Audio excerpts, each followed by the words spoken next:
Assalamu alaikum students. Today we will discuss unit number 1 exercise question number 1.4.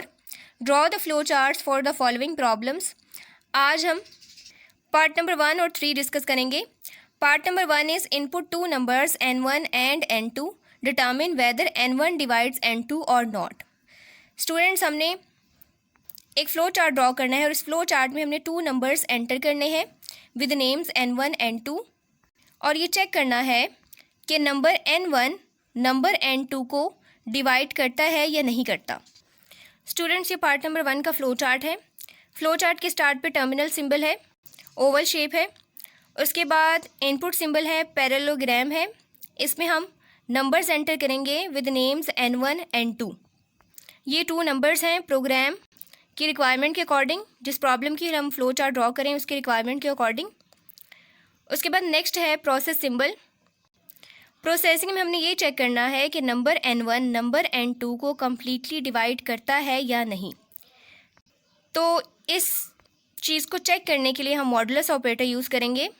Modulus operator returns the reminder after division. अगर number n1 number n2 को completely divide करता है तो इसका मतलब है modulus operator zero return करेगा. और अगर मॉडुलस ऑपरेटर ज़ीरो रिटर्न नहीं करता तो इसका मतलब है कि n1 n2 को कम्प्लीटली डिवाइड नहीं करता. इस प्रोसेस सिंबल में हमने डिक्लेयर किया है REM रिमाइंडर को शो कर रहा है. Reminder is equal to n2 modulus n1. क्योंकि n1 n2 को डिवाइड कर रहा है इसलिए n2 को पहले लिखेंगे, फिर मॉडुलस ऑपरेटर और n1. उसके बाद इस रिमाइंडर का जो भी आंसर आएगा उसको हम चेक करेंगे डिसीजन सिंबल में. डिसीजन सिंबल में कंडीशन चेक हो रही है reminder is equal to zero. Reminder zero है या नहीं. अगर तो रिमाइंडर ज़ीरो है तो येस का पाथ फॉलो होगा और आउटपुट डिस्प्ले होगी n2 is divisible by n1. या हम कह सकते हैं n1 डिवाइड्स n2. और अगर कंडीशन फॉल्स होती है यानी कि रिमाइंडर ज़ीरो नहीं आता तो इस केस में हम नो का पाथ फॉलो करेंगे. कंडीशन फॉल्स हो गई है, n2 is not divisible by n1. या हम कह सकते हैं n1 does not divide n2. Students, condition के अकॉर्डिंग एक पाथ फॉलो होगा, या येस पाथ फॉलो होगा या नो पाथ फॉलो होगा.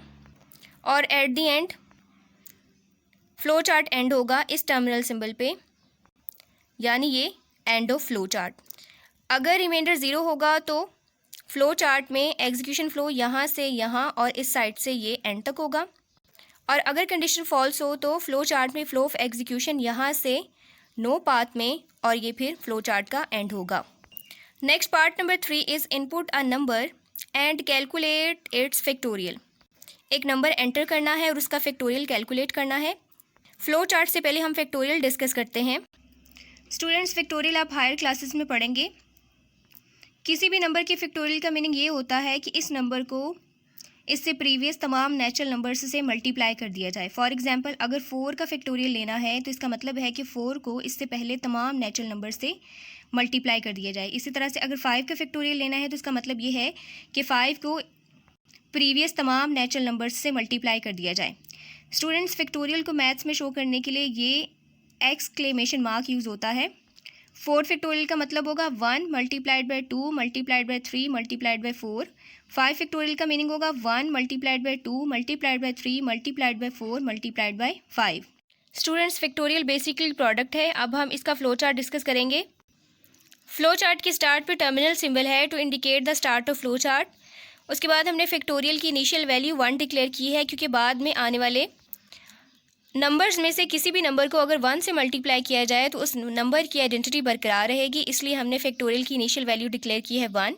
अगर हम ज़ीरो डिक्लेयर करेंगे तो तमाम नंबर्स ज़ीरो से मल्टीप्लाई होने की वजह से फाइनल फैक्टोरियल की वैल्यू ज़ीरो हो जाएगी. उसके बाद n इज़ इक्वल टू 1. ये स्टार्टिंग वैल्यू है, फर्स्ट नेचुरल नंबर है. जो भी नंबर एंटर होगा जिसका फैक्टोरियल कैलकुलेट करना है मल्टीप्लिकेशन 1 से स्टार्ट होके उस नंबर पे एंड होगी.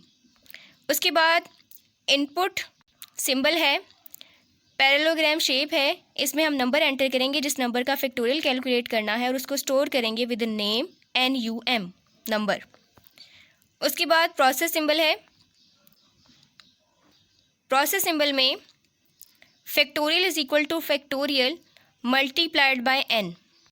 जैसे ही नंबर एंटर होगा उसके बाद फैक्टोरियल कैलकुलेट होगा फैक्टोरियल की स्टार्टिंग वैल्यू 1 है और n की स्टार्टिंग वैल्यू भी 1 है, दोनों मल्टीप्लाई होंगे तो 1 इंटू 1 क्या आएगा 1, यानी फैक्टोरियल की अभी वैल्यू क्या है 1। उसके बाद n की वैल्यू अपडेट होगी, यानी कि फर्स्ट नंबर 1 था, उसके बाद नेक्स्ट नंबर क्या होगा n+1, प्रीवियस नंबर +1, तो 1 + 1 क्या होगा 2, यानी कि n की नेक्स्ट वैल्यू क्या होगी 2। उसके बाद नेक्स्ट एक डिसीजन सिंबल है, डिसीजन सिंबल पे चेक होगा कि n की वैल्यू जो अपडेट हुई है, यानी कि प्रीवियस वैल्यू में जो एडिशन हुई है वो उस नंबर से ज़्यादा तो नहीं है जिसका फैक्टोरियल कैलकुलेट करना है। अगर तो कंडीशन ट्रू होगी तो फैक्टोरियल प्रिंट हो जाएगा, लेकिन अगर कंडीशन फॉल्स होगी तो फ्लो जाएगा वापस इस प्रोसेस सिंबल की तरफ। इस प्रोसेस सिंबल में क्या होगा, n की अपडेटेड वैल्यू फैक्टोरियल से मल्टीप्लाई होगी। फैक्टोरियल की वैल्यू क्या थी 1, अब n की वैल्यू क्या हो गई है 2, 1 मल्टीप्लाइड बाई 2 2, अब फैक्टोरियल की वैल्यू है 2। उसके बाद n की वैल्यू अपडेट होगी, n = n+1, अब n की वैल्यू हो गई है 2 + 1 3, अब 3 चेक होगा, 3 is greater than number. For example अगर नंबर 4 है तो ये कंडीशन फॉल्स होगी, 3 इज़ ग्रेटर देन नंबर, तो 3 इज़ नॉट ग्रेटर देन 4। दोबारा फ्लो जाएगा इस प्रोसेस सिंबल की तरफ, कंट्रोल इस प्रोसेस सिंबल की तरफ आएगा।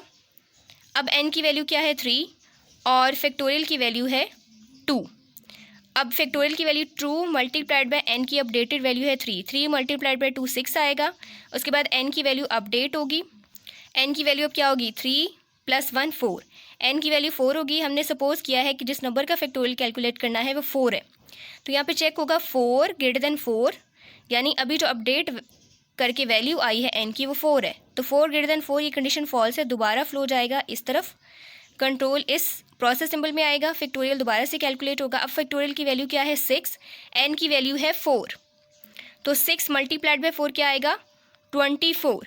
अब n की वैल्यू अपडेट होगी, n = n+1, 4 + 1 5, अब n की वैल्यू हो गई है 5, तो यहाँ पे चेक होगा n is greater than number 4 था, n की वैल्यू 5 हो गई है, तो ये कंडीशन क्या होगी ट्रू। जैसे ही कंडीशन ट्रू होगी यानी कि हमारा वो नंबर आ चुका है जिसका फैक्टोरियल कैलकुलेट करना है, अब जो n है उसकी वैल्यू उस नंबर से ज़्यादा है, तो ये कंडीशन जैसे ही ट्रू होगी फैक्टोरियल प्रिंट हो जाएगा, क्योंकि कंडीशन के ट्रू होने पे जो भी ग्रेटर वैल्यू आई है वो अभी एग्जीक्यूट नहीं हुई। n की वैल्यू अपडेट होने के बाद फ़ौरन चेकिंग हो रही है कि n की वैल्यू ग्रेटर है या नहीं, और उसके अकॉर्डिंग प्रोसेसिंग हो रही है। अब ये कंडीशन ट्रू है, 5 is greater than 4, yes path में जाएंगे और फैक्टोरियल प्रिंट होगा। ये फ्लो चार्ट का एंड है। स्टूडेंट्स, ये था हमारा आज का टॉपिक। Good luck.